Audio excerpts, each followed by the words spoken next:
রবিউল ইসলাম সে খুনের মামলার আসামি, তাকে 3টা মন্ত্রণালয় দেওয়া হয়েছে।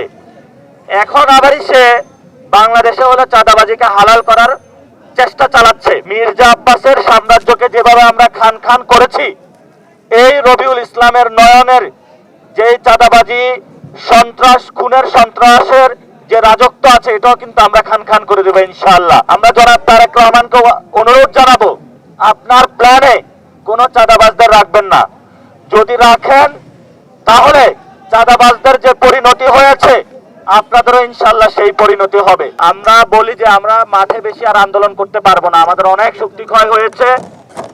আপনিও আমাদের আন্দোলনগুলো দেখেছেন।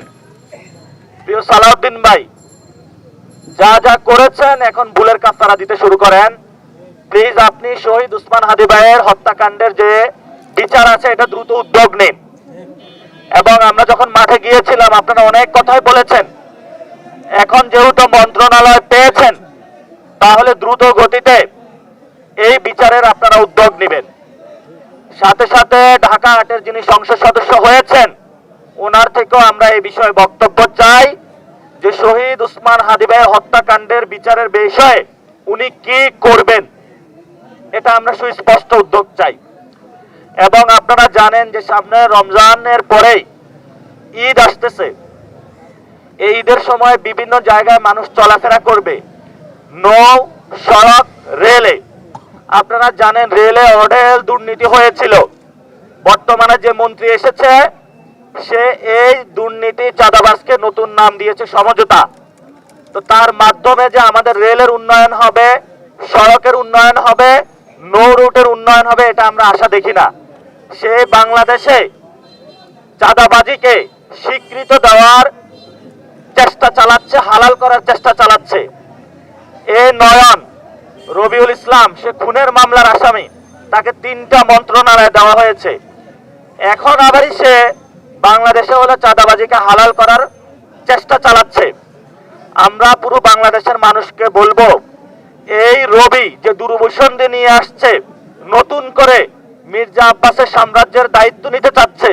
মির্জা আব্বাসের সাম্রাজ্যকে যেভাবে আমরা খান খান করেছি, এই রবিউল ইসলামের নয়নের যে চাঁদাবাজি সন্ত্রাস খুনের সন্ত্রাসের যে রাজত্ব আছে, এটাও কিন্তু আমরা খান খান করে দেবো ইনশাআল্লাহ। সে যেভাবে আসুক চাঁদাবাজরা, রবিউল ইসলাম নয়ন রবির চেহারা ধারণ করে আসুক, মির্জা আব্বাসের চেহারা ধারণ করে আসুক, বা অন্য কেউ, তাহলে আমরা তাদেরকে বলবো বাংলাদেশে কোনো চাঁদাবাজি চলবে না। এবং আপনারা জানেন বাংলাদেশের সবচেয়ে বড় চাঁদাবাজি হয় সড়ক পথে। কিন্তু যে ব্যক্তিটা চাঁদাবাজকে জায়েজ করতে চায়, চাঁদাবাজকে স্বীকৃতি দিতে চায়, তাকে আবারই হলো সড়ক পরিবহনের দায়িত্ব দেওয়া হয়েছে। তা আমরা তারেক রহমানের যে প্ল্যান, এই প্ল্যানের মধ্যে কি চাঁদাবাজদেরকে পুনর্বাসন করার প্ল্যান দেখতে পাচ্ছি? সেটা তো আমরা দেখতে পাচ্ছি।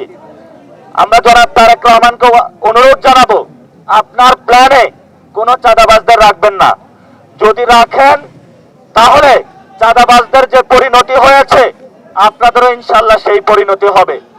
এবং আপনারা জানেন যে রমজান মাস আমরা লেবু, তারপরে বিভিন্ন পণ্য দ্রব্য ক্রয় করি।